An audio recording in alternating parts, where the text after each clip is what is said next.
Yo, what's up guys? It's Noah here. And in today's video, going to be breaking down the NBA slate on Draftkings and Yahoo for Monday, May the 2nd. We do once again have another 2-game slate for Monday. Pretty sure we're going to have like a 2-game slate every day, at least for like the next week or two, until these series start to wrap up. So we have a 2-game slate for today. We have Philly and Miami starting off their series, round 2 of their series, and then we have Dallas and Phoenix starting off their series as well. And this first game, the Philly-Miami game, is going to be one that's really kind of important to talk about because obviously the Sixers are going to be without Joel Embiid to at least start this series. We don't know how many games he's going to be out, but for this slate specifically, no Embiid today, so that's definitely going to impact a ton on Philly, and we'll talk about that. We'll go through each game. We'll talk about each team, kind of give my thoughts on the slate, what I do like, taking a first look on a Sunday night. And then as we do go through each game, as always, we will build out an early core. We'll talk about 4 or 5 plays that I do like at first look. They do stand out to me looking at this slate on Sunday night. But, as always, guys, before we get started with the breakdown, appreciate you guys checking out these videos every single day. Make sure you hit that like button down below if you do enjoy these videos. If you're new to the channel and you have not yet, hit that subscribe button as well. Also, go check out PrizePicks, the sponsor of this video. PrizePicks is a player prop-based DFS site. Sure, most of you guys have already heard about PrizePicks, but if you have not and you want to check them out, you can sign up with my promo code NOAH. They will match your first deposit up to $100 when you do sign up with my promo code. And again, it's a player prop-based DFS site, so you're just picking the over or the under on players' projections. It is very simple, very easy to use, and they do already have a good amount of stuff posted for Monday night's games. As we do get closer to tip-off Monday night, they'll start to add even more props. Right now, it's just all the starters they have on the board, but they'll add some bench players as well. You can take a look at those lines. Again, you're just picking the over or the under. You have to make at least 2 picks, but you can make up to 5 picks, and you can win up to 10 extra money on PrizePicks. If you guys want to check them out, again, you can sign up with my promo code, get your first deposit matched up to $100. And as always, I will be sharing a couple of my favorite plays on PrizePicks for today. I will post a video later tonight, maybe an hour or 2 after this video goes up. I'll share a few of my favorite PrizePicks plays for today, and we did actually go 3-0 on the picks we gave out Sunday for Sunday's game. So had a really good day on Sunday with our free plays, getting the clean sweep, and I'm hoping we can do it again for Monday's games. But yeah, guys, definitely check out PrizePicks if you haven't yet. Also want to mention, I do give out additional PrizePicks plays over on Patreon. If you guys want to check out my Patreon content, that is linked down below in the description as well. It is, kind of the early parts of the month. It's basically the first of the month. So this is obviously the best time to join Patreon with how it works. You want to try and join it at the first of the month because that is, the best way to get the most money out of your subscription. So if you've been interested in checking out the Patreon, I'd recommend, joining now at the first of the month. You can get access to my PrizePicks plays that I post. You can get access to our Discord chat where I'm in there to answer, any questions you guys have, whether it's PrizePicks related, DFS related, whatever it may be. I do also give out, other DFS content on PrizePicks, list off my favorite plays at each position. I give out my full updated core plays. I usually post those an hour before lock. A lot of stuff is over on Patreon, so, check that out, if you are interested. But yeah, guys, let's start through this 2-game slate for Monday night. And again, we'll start off with the Sixers and the Heat game. So looking at Philadelphia today, a ton to talk about here with no Joel Embiid. So without Embiid, that obviously opens up a ton of usage, and we kind of know who's going to benefit. It's going to be these 3 guys, Harden, Harris, Tyrese Maxey. All 3 of these guys get big bumps up in usage when you take Embiid off the floor. Harden's usage rate is like 35 or 36% without Embiid on the floor this year. Tobias Harris is at like 29%. Maxey's right behind him. So I think all 3 of these guys are in play. Can you play all 3 in one lineup? At their price tags, it might be a bit of a stretch because DraftKings did actually price these guys up a little bit. Harden's $9,800. Harris, he got priced up to $8K. Maxey's $7,400. Don't know if I'd be playing all 3 in one lineup, but I definitely think, one of the 3 is probably going to be a must. I would think 2 of the 3 is fine as well. Harden is probably my favorite, though. $9,800 for Harden is just too cheap today, especially without Embiid. He's too cheap on Yahoo at $44. I expect Harden to have a massive role. I know he was kind of disappointing in that Toronto series, wasn't super productive, didn't have many good games. I know this matchup against Miami is not ideal. Miami is a really good defensive team. We saw them really shut down Trae Young. Could they shut down Harden here? It's possible. But Harden's just going to get so much opportunity. We should be getting the Harden of old where he's just going to dominate the usage. He's going to take 25, 30 shots. He's obviously a guy that can contribute with peripherals as well. So even if he has kind of an off shooting game, Harden can get 13, 14 assists. He can get 7, 8, 9 rebounds. He's got triple-double upside. He's one of my favorite plays today. I know he's going to be really popular. At least I'd assume he would be. I still think Harden's a top pay-up option today. I think his upside is just so massive without Embiid on the floor. He just, he's going to dominate the usage, I would think. So really like Harden. Really like Tobias Harris as well. I mean, Tobias Harris, he was pretty solid in that Toronto series with Embiid on the floor. Now you take Embiid off the floor. Got to think Tobias Harris is going to get a nice bump up in usage. His rebounding numbers were really good in that Toronto series, and would have to think without Embiid, those rebounding numbers, should remain really good. He should probably get close to double-digit rebounds once again. He's obviously going to have to score the ball more. He was taking, anywhere from like 12 to 15 shots a game. We could definitely see Tobias Harris take like 20 shots tonight. So even at 8K, even though he got priced up $1,000, I still think Tobias Harris looks like a pretty solid play as well. I think on Yahoo, Tobias Harris is way too cheap over there. I mean, on Yahoo, they didn't really price these guys up nearly as much. So I think Tobias Harris at $23 on Yahoo is for sure one of the better plays over there. And Tyrese Maxey, I mean, he's going to have to do way more without Embiid. Embiid is just such a high-usage, ball-dominant player that when you take him off the floor, it just really benefits everyone, and especially these three guys that we're talking about. Maxey, he's going to play massive minutes. Again, I know the matchup against Miami is not ideal. There's a little bit of blowout risk in this game. I think Miami is favored by like 7 or 8. But if this game stays close, I mean, you would have to think that one of Maxey, Harden, Harris, one of those guys is probably having a big game, if not two of the three. I think Maxey at 7,400 is a very strong option as well. He should play probably 40-plus minutes, should be way more aggressive offensively, should have the ball in his hands more. I think he's a great play too. So really like all three of those guys. I think Harden and Harris are my favorite, but yeah, Maxey's right behind him. I mean, Maxey's a strong play too. And then after that, you start to get some of these value plays. So like Danny Green, I don't know if his role really changes without Embiid. I mean, Danny Green's already a fairly low usage player, so taking Embiid off the floor, I don't think it's really going to bump up Danny Green's usage rate much. He's just going to stand in the corner and shoot threes like he always does. But I do want to talk about Paul Reed. So Paul Reed's 4,200. He has basically been the backup center and was pretty much the backup center for that entire series in Toronto. DeAndre Jordan was not in the rotation at all. DeAndre Jordan did not play a single minute in that series against Toronto. So I'm guessing that Paul Reed starts at center today in place of Embiid. And if Paul Reed does start at center, he's pretty strong value play here because Paul Reed is a good point per minute player. He's a guy that can be productive when he gets minutes. Obviously, there's some concern here going up against Bam. There's a lot of foul trouble risk. But that's something I'm willing to take. I'm willing to take on that risk, especially at this price tag. I know DraftKings actually did price him up a little bit, but 4,200 is probably still too cheap for Paul Reed if he is starting. I think if he does start, we can project him to play probably mid to high 20s minutes. He might even get 30 minutes if he's playing well. If he plays 30 minutes, I'm fairly confident he's going to do enough to pay off this $4,200 salary. So I really like Paul Reed for value today. He's cheap on DraftKings, and he's the minimum salary on Yahoo, so I think he looks like a great play over there. Again, I'm expecting him to start for Embiid. It could be DeAndre Jordan, so if DeAndre Jordan starts, I guess you could go there. Paul Millsap, I don't think he would start, but I guess he is available too. But based on the rotations they ran in that Toronto series, right now Paul Reed's the backup center, so I'm expecting him to start in place of Embiid. And then like Niang, Milton, Korkmaz, I don't know if really any of these guys benefit much. Maybe a guy like Georges Niang, he can get hot from three. You could see him have like a decent game in 20, 25 minutes, but that's really it from Philadelphia. I mean, the Sixers, they have been running a really tight rotation in the playoffs. They're basically playing Harden, Harris, Maxey 40-plus minutes. They're going to play Danny Green 35 minutes. They're going to play Paul Reed if he starts, I'd guess like 25, 30 minutes. So we really haven't seen, outside of Niang, I mean, Shake Milton's really not been getting many minutes, so it's hard to really go there. Korkmaz has kind of been in and out of the rotation. He only played 4 of the 6 games last series, and the games he did play in, he barely got any minutes, so I don't think he plays much. Thybulle might play some minutes, but Thybulle's not a good point-per-minute player. So, yeah, that's it for Philadelphia. Let's move on to the next game, talk about Miami. So, looking at Miami today, I mean, they have, a ton of guys questionable. I'm assuming all these guys play. I mean, it's the freaking playoffs. We're in round 2 of the playoffs. I don't know why Miami is listing these guys as questionable because I'm very confident every single one of them is going to play. So I'm expecting Jimmy to be in. Kyle Lowry, worth noting, is out today for Miami. So without Kyle Lowry, I mean, that does continue to benefit Jimmy Butler, who should have the ball in his hands more, should see his assist rate go up a little bit without Lowry. So far in the playoffs, especially in that Atlanta series, I mean, Jimmy was just dominant. He was playing huge minutes every night, was producing at a really high rate. Had multiple games over 50 fantasy points, had 51, 64, 66 DK points.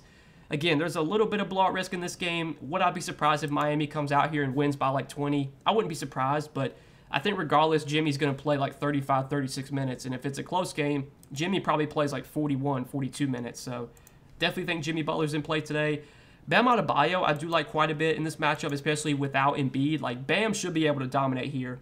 Whether they're putting Paul Reed on him, Paul Millsap, DeAndre Jordan, it doesn't matter. Like, whoever the Sixers throw out there at center, it's going to be a mismatch. And I think Bam, in the spot can definitely succeed. He did get 41 minutes last game against Atlanta, which was great to see. Obviously, his minutes early on in the playoffs were not super, super high. Some of those games were blowouts. Some games he was in foul trouble. But given that he played 41 minutes last game, I think Bam's good to play 35, 36 minutes here. Do we get 41 minutes again from him? Probably not. Maybe that they pushed Bam a little bit more last game because Jimmy was out. So with Jimmy back, or I'd assume with Jimmy back, Bam probably still gets big minutes. And at 7,300, in my opinion, that price tag is too low for Bam, especially with Kyle Lowry out, with the little bit of usage he'll get with Lowry off the floor, given the good matchup against the Sixers team without Joel Embiid. I like Bam a lot today, so definitely into Bam as well as a center option. On Yahoo, very affordable over there, $30. I think Bam looks like a great play on Yahoo as well. And then Tyler Hero, again, he's questionable, but I expect him to play. Without Kyle Lowry, you would think there's going to be more opportunity, more usage available for Lowry. I know there was, or not for Lowry, but for Hero. I know there were some games in that Atlanta series when Lowry was out. Hero didn't really play that well. But I would expect, over the long run, in the games that Lowry does miss, Hero should benefit and should play, more minutes, have the ball in his hands more, maybe gets a little bit more usage. I don't have an issue going to Tyler Hero at 6,400. I think he is definitely in play today. Victor Oladipo was obviously fantastic last game with Jimmy Butler out. He started in place of Jimmy Butler. He played 36 minutes. I don't think, Oladipo's not going to start today unless Butler just sits again, which I don't think Butler will sit again. But I think Oladipo has pretty much earned a spot in the rotation now, and I think he will get probably 20, 25 minutes. Maybe without Lowry, he plays a few more minutes. But with how well he's played the last few games, especially last game, I think he's going to be in the rotation moving forward. What's his role going to be like playing with Jimmy and with Hero and with Bam? Like, I don't think his usage is going to be that great. So at 5,100, like, I'm not super into Oladipo today, unless by some chance he starts again, which I don't think will happen. I do want to talk about Gabe Vincent, though, for value. Even Max Strus, like, you could go to Max Strus for value. So far in the games he started, he's basically started every game in the playoffs. His minutes have been pretty solid. He probably gets, like, low 30s minutes here. At 4,700, he is for sure in play today. But Gabe Vincent, I am expecting to start in place of Kyle Lowry. The games that Lowry did miss, Vincent played fairly solid minutes. Played 30 minutes in that game against Atlanta, 27 in a blowout, played 25 in a blowout, and I think some of these games Lowry did play in. But I would expect Vincent to play probably like low 30s minutes here. At 4,400, he is definitely someone I'm interested in for value. I will say that, Gabe Vincent is not like this guy that's going to just break the slate. Like, I'd be very surprised if Gabe Vincent goes out there and puts up like 45 DraftKings points, but I think he'll play 30, 32 minutes. He'll probably score 24, 25 DK points, which at his price tag is fairly good value, especially on these playoff slates where value is kind of hard to find. So I'm into Gabe Vincent. I think he's in play today for value, assuming that he does start in place of Lowry. And then on Yahoo, Gabe Vincent, minimum salary over there. I think he looks like a great value play on Yahoo today. But that's it for Miami. I don't think I'm going to anyone else on this team, like PJ Tucker, Duncan Robinson, Caleb Martin. I don't think any of these guys are in play today. So let's move on to the next game, talk about Dallas and Phoenix. So looking at Dallas, you have Luka at the top for 11,200. Obviously, on a two-game slate, Luka is in play today. I will say that this is a tougher matchup against Phoenix. I'm assuming that Mikal is going to be guarding Luka, and Mikal Bridges, he's been one of the best defenders this season. Arguably, could have won Defensive Player of the Year. Don't think it's a great spot for Luka, but again, it's Luka. I mean, Luka can dominate in any matchup, can succeed in any matchup. Is he going to be someone that I try and prioritize paying up for today? Probably not, especially with how strong kind of the mid-range is. And I also, I like Harden a lot as a spend up, but Luka's obviously in play today. Jalen Brunson, I will say that ever since Luka's come back, like, it really hasn't stopped Jalen Brunson. He's still been really productive. Now, the price tag of 7,200 is a little bit high for my liking. I would want him closer to like the mid 6Ks, maybe low 6Ks.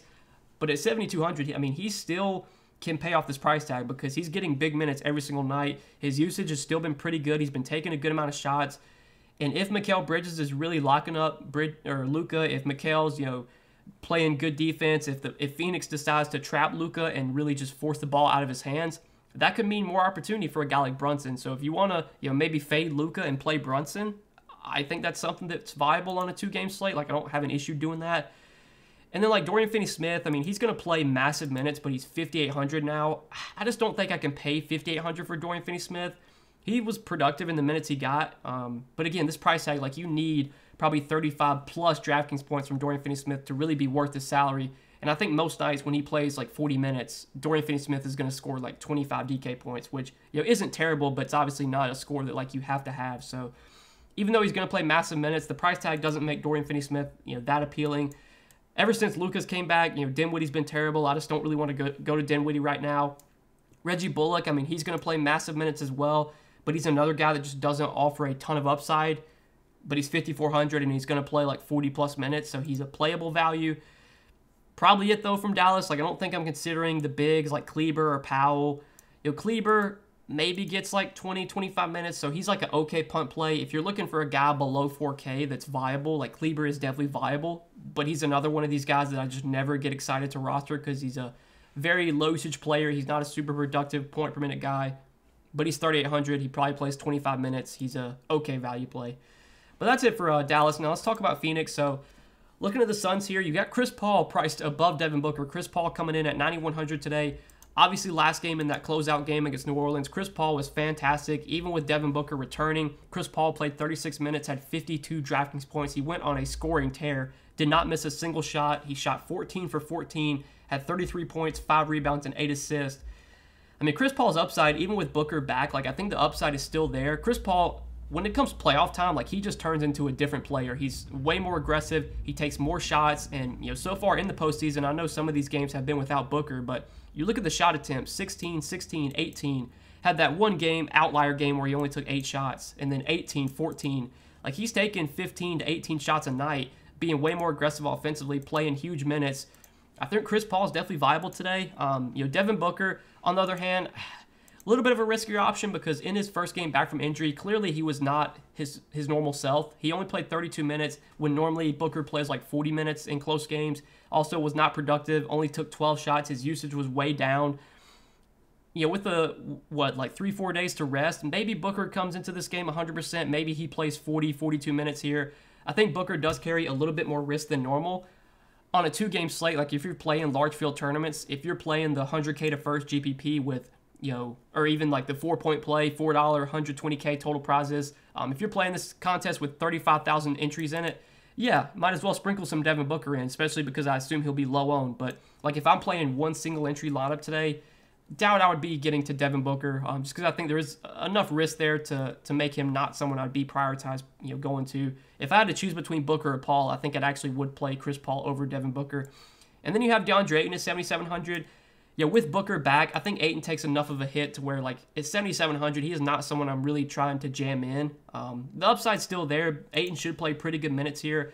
I think this is definitely a better matchup against Dallas than going up against the Pelicans. Pelicans are obviously a big team. They have J-Val, who's a big body that can, you know, really body up the paint. Well, Dallas, I mean, we saw them do a good job taking away Rudy Gobert, but DeAndre Ayton is just so much. He's way more involved in the offensive game plan. He's just a better scorer than Gobert is. That I think Ayton can still put up good numbers in the series, even if Dallas tries to do what they did last series and just kind of, you know, get a bunch of 3-point shooters out there, space the floor. I still think Ayton can have success in this series. So Ayton's playable. Not my favorite guy to go to though on this slate. And then like Mikal Bridges, you're just kind of playing him for the minutes. Obviously had that outlier game where he put up 51 DraftKings points. Normally, Bridges is scoring like 30 DK points a night. Normally, he will play like 40-plus minutes, though. He played 47 minutes in Game 5 of that Pelican series. Last game, he played 44 minutes. He probably gets 40-plus minutes here. He's played at least 38 minutes in every game so far in the playoffs. The minutes make him viable. That's probably it, though. And then you got like Cam Johnson, who with Booker back, I'm not really that high on. He'll go back to the bench. Jay Crowder is still an okay value play. He probably gets like 30 minutes. Doesn't offer a ton of upside, but, you know, on the nights where Jay Crowder maybe gets, you know, maybe his shots fall in, maybe he can knock down 4 or 5 threes, maybe he can grab some rebounds, get some assists, get a few defensive stats. Like, he has a path to like 30 DraftKings points, but, you know, Jay Crowder is one of these guys that most nights he's scoring like 24, 25 DK points, which is, you know, okay at his price tag, but that's not going to win you the slate or anything. That's probably it from Phoenix. Like, I don't think I'm going to Campaign or, you know, JaVale McGee or Larry Shamet. It's probably it from the Suns. So that's what I've got for today, guys, for this 2-game Monday slate. I hope you guys enjoyed this video. As always, you know, I appreciate you watching. If you enjoyed this video, make sure you hit that like button before you do get out of here. Hit that subscribe button as well. go check out PrizePicks. Again, PrizePicks is the sponsor of this video, and if you want to sign up over there, you can use my promo code Noah. They will match your first deposit up to $100 when you do sign up with my promo code. And you can take a look at their board for Monday's games. They do already have a good amount of props up for Monday. Make your selections over or under. Have to make at least 2 picks. You can make up to 5 picks though, win up to 10 extra money. You can mix and match sports on PrizePicks. So if you're interested in other sports outside of just NBA, CSGO, esports, MLB, soccer, NHL, PrizePicks offers everything. So give them a try, sign up, use that code Noah, so you do get that deposit bonus when you sign up. But good luck tonight, guys. Appreciate you watching this video as always. Hope you guys enjoyed. Hope the video helped, and we will see you in the next one. Peace.